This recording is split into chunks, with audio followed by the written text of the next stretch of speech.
एक बात आप मुझे बताइए, उत्तर प्रदेश की योगी आदित्यनाथ की सरकार, भारतीय जनता पार्टी की सरकार, बलात्कार इनके लिए अहम भूमिका है। बलात्कार पे कानून बनाना पहले जरूरी है या जनसंख्या पे? माना कि बलात्कार पे कानून बने हुए हैं लेकिन उनको इम्प्लीमेंट नहीं किया जाता। और बात रही जनसंख्या कानून पे, तो पिछले 4 साल से उत्तर प्रदेश के मुख्यमंत्री योगी आदित्यनाथ उर्फ अजय सिंह बिष्ट सो रहे थे। या 4 साल में जब अभी चुनाव नज़दीक आए तब इनको जनसंख्या कानून भी याद आ जाता है, इनको तमाम तरीके की बातें भी याद आ जाती हैं, क्योंकि अब इनको समझ में आ गया है कि राम के नाम पर वोट मांग नहीं सकते, क्योंकि राम के नाम पे तो उन्होंने घोटाला कर दिया। और 1-2 रुपए का करा हो तो समझ में भी आए, इन्होंने तो करोड़ों रुपए का घोटाला कर दिया और कई मिनटों में घोटाला कर दिया। तो राम के नाम पे इनको वोट मिलता हुआ नजर आ नहीं रहा है। शिक्षा, स्वास्थ्य, बेरोजगारी के नाम पे वोट मांग नहीं सकते हैं, तो वोट मांगे किस पर? हिंदू मुस्लिम के दंगे कराने का कॉन्सेप्ट पूरा देश इनका समझ चुका है। तो परेशान है भाजपा, तिलमिला रही है कि वोट किस नाम पर मांगे जाएं। इस देश का यंगस्टर्स विरोध कर रहा है, बढ़ती महंगाई इनके लिए समस्या खड़ी कर रही है। सरसों के तेल से लेकर पेट्रोल और डीजल के बढ़ते दाम भारतीय जनता पार्टी की कब्र खोद रहे हैं लगातार, और सरकार सोच रही है कि इससे कैसे निपटा जाए। यह सिर्फ एक मुद्दा है। अगर काम करना चाहती तो पिछला 4 साल दिया इस देश की जनता ने। अगर काम करना चाहती तो जनता को गिनाने की जरूरत नहीं है। सेंट्रल गवर्नमेंट में भारतीय जनता पार्टी की सरकार है और उत्तर प्रदेश में भारतीय जनता पार्टी की सरकार है। तो अगर इस देश की सरकार निश्चित तौर पे कार्य करना चाहती तो वो पिछले 4 साल से अब तक जनसंख्या नियंत्रण पे कानून बना चुकी होती, ना कि भाषणबाजी कर रही होती। अगर हम आंदोलनजीवी हैं तो ये भाषणजीवी हैं, और आंदोलनजीवी तो देश के लिए आंदोलन करते हैं, लेकिन भाषणजीवी सिर्फ भाषण देते हैं।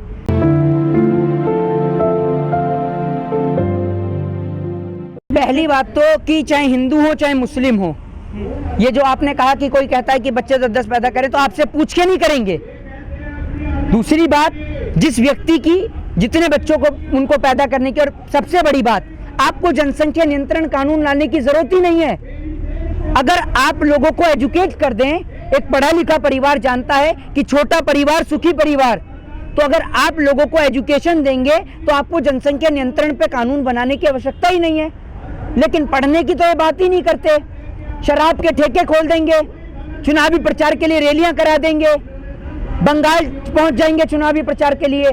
अब उत्तर प्रदेश की जनता तो योगी आदित्यनाथ से इसलिए परेशान है, वो लोग समझ रहे हैं कि इसको मुख्यमंत्री बंगाल का बनाया है या असम का बनाया है। ये तो बंगाल और असम में ही घूमता हुआ नजर आता है, उत्तर प्रदेश में तो रहता ही नहीं है। तो इसलिए इनसे निवेदन है कि अब की बार आप उत्तर प्रदेश से की कुर्सी छोड़ दीजिए। मुख्यमंत्री का चुनाव इस देश की जनता आपको हरा रही है, उसके बाद आप चाहे बंगाल घूमिए चाहे आप असम घूमिए, जहां आपका मन करे वहां घूमिए। 22 में योगी आदित्यनाथ को हरा रही है और 24 में प्रधानमंत्री नरेंद्र दामोदर दास मोदी जी को इस देश की जनता हरा रही है। उसके बाद मोदी जी चाहे बंगाल घूमें, बांग्लादेश घूमें, चाहे पाकिस्तान बिरयानी खाने जाएं, चाहे चाइना पे झूले झूलें, जैसा उनका मन करे वो वैसे करें। आपको पता है जनसंख्या नियंत्रण पे कानून इस देश में कब से बन रहा है? पता है, जैसे बलात्कार पे बात होती है ना, अगर बलात्कार पे ठीक से काम किया जाता तो आज राम रहीम, आसाराम, चिन्मयानंद, नित्यानंद, कुलदीप सिंह सेंगर जैसे लोग फांसी के फंदे पे झूल रहे होते, और आज इस देश के अंदर किसी बेटी और किसी बहन के साथ में बलात्कार नहीं होता। लेकिन आज भी इस देश की ये दुर्दशा है, न्यायपालिका की ये दुर्दशा है कि एक बेटी और एक बहन को इंसाफ के लिए कोर्ट में कई साल तक चक्कर लगाने पड़ते हैं। और अगर आप कोर्ट की बात करते हैं तो कल ही बेंगलोर कोर्ट का एक डिसीजन है जिसमें एक व्यक्ति को 4 साल के बाद बेगुनाह उन्हें घोषित किया गया है और उसे 4 साल के बाद छोड़ा गया। एक बात आप मुझे बताइए, 4 साल के बाद जब वो घर वापस आया तो उसे पता चला कि उसके पिताजी की जान जा चुकी है इन 4 साल के दौरान। तो क्या इस देश की सरकार, इस देश के मुख्यमंत्री, इस देश के नेता उनके खोए हुए वो 4 साल वापस ला सकते हैं? बताइए। उत्तर प्रदेश के अंदर आज ये शासन व्यवस्था है कि महिलाओं के साथ बलात्कार से लेकर रेप, अपहरण, लूट, चोरी और डकैती के मामले दिन रात बढ़ रहे हैं। देश का किसान बॉर्डरों पर बैठा हुआ है, लेकिन उत्तर प्रदेश के मुखिया योगी आदित्यनाथ उर्फ अजय सिंह बिष्ट वो अपने उत्तर प्रदेश को छोड़कर वहां बंगाल दौरे पे हैं, कभी असम घूमने के लिए चले जाते हैं, वहां जाकर जनसंख्या नियंत्रण पे बात कर रहे हैं। हाँ, उनका तो काम ही यही है, मीडिया का तो काम ही यही है। कल आपने देखा कि योग दिवस के अवसर पर बाबा रामदेव पूरा तांडव करते हुए नजर आए, पूरा तांडव कर रहे हैं बाबा रामदेव। वो चैनल जो बाबा रामदेव का बाइकाट कर रहे थे, उनकी बुराइयां सुन रहे थे, जब बाबा रामदेव ने डॉक्टरों को गलत बोला था, कल उन्हीं का प्रचार करा जा रहा है, बाबा रामदेव का। जैसे बाबा रामदेव हैं तो योगा है, वरना योगा नहीं है। वो लोग जो देश के किसान के लिए शोक दिवस नहीं बनाते, वो योग दिवस मना रहे हैं। अमिताभ बच्चन योगा करके दिखा रहे हैं, तमाम बॉलीवुड के अभिनेता नेता योगा करके दिखा रहे हैं। किसान को लेकर तो नहीं बोलते ये लोग, क्यों चुप रहते हैं किसान को लेकर। और बात रही बाबा रामदेव की, किसान टमाटर पैदा करता है, उसका टमाटर आप जानते हैं कितना बिकता है? 2 रुपये किलो, 5 रुपये किलो, वो भी मुश्किल से जाकर। लेकिन रिलायंस फ्रेश में आप चले जाइए, टमाटर मॉल में चले जाइए, वही टमाटर 50 रुपये किलो बिकता है। और किसान को अपने टमाटर के लिए पैसा लेने के लिए कई बार बैंकों के चक्कर लगाने पड़ते हैं, तब जाके उसे व्यापारी के चक्कर लगाने पड़ते हैं, तब जाके उसे पैसा मिलता है। तो ये देश बिजनेसमैन की जागीर नहीं, ये हिंदुस्तान हमारा है। और इस हिंदुस्तान पे हम हरगिज देश के गद्दारों को राज नहीं करने देंगे, क्योंकि हमें ये सर कटाना मंजूर है, लेकिन इस सर को झुकाना मंजूर नहीं। और जो लोग हमें गालियां लिखते हैं ना, उन लोगों के लिए भी यही कहना चाहेंगे कि अपने बच्चों का भविष्य देखिए, देश की इकोनॉमी, देश की जीडीपी, देश के अंदर एजुकेशन रेट, लिटरेसी रेट, महिलाओं के साथ लूट, अपहरण और बलात्कार जैसी घटनाओं पर ध्यान दीजिए। आपको समझ में आ जाएगा कि हम बीजेपी का विरोध क्यों करते हैं। मोदी जी, क्या आपको भी लगता है कि जो योगी सरकार ये बिल लेकर के आ रही है जनसंख्या वाला, जी, इससे मुसलमानों को टारगेट किया जाएगा?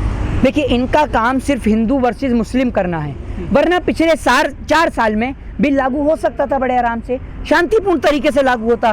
चुनाव के टाइम पर ही क्यों?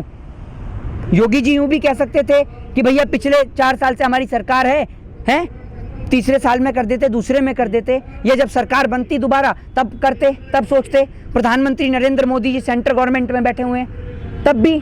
हमें तो ये समझ में ही नहीं आता कि ये सरकार जाति धर्म के नाम पर क्यों वोट मांगती है, क्योंकि शिक्षा स्वास्थ्य के नाम पर इनसे वोट मांगा नहीं जाता। और अब की बार उत्तर प्रदेश की जनता तैयार है, भारतीय जनता पार्टी के नेताओं का स्वागत फूल की माला से नहीं, दरवाजे पर एक जूते की माला बनाकर रखी जाएगी। और जैसे ही बीजेपी के नेता वोट मांगने के लिए आएंगे, कोई हल्ला गुल्ला नहीं, कोई शोर शराबा नहीं, वो जूते की माला उतारी जाएगी और उनके गले में पहना दी जाएगी, क्योंकि ये कोई भी अच्छा कानून लेके नहीं आते जिसका पक्ष लें। एक बात आप मुझे बताइए, अगर प्रधानमंत्री मोदी कहेंगे कि हमें चाइना से आगे निकलना है, हमें अमेरिका को पीछे पछाड़ना है, तो इसके लिए मैं अपने देश के युवाओं के लिए उनसे आग्रह करता हूं कि मेरे देश के युवा खुद इन्वेंशन करें, हमारे देश में सामान बनाया जाए। तो क्या लोग इस फैसले का स्वागत करेंगे? नहीं करेंगे?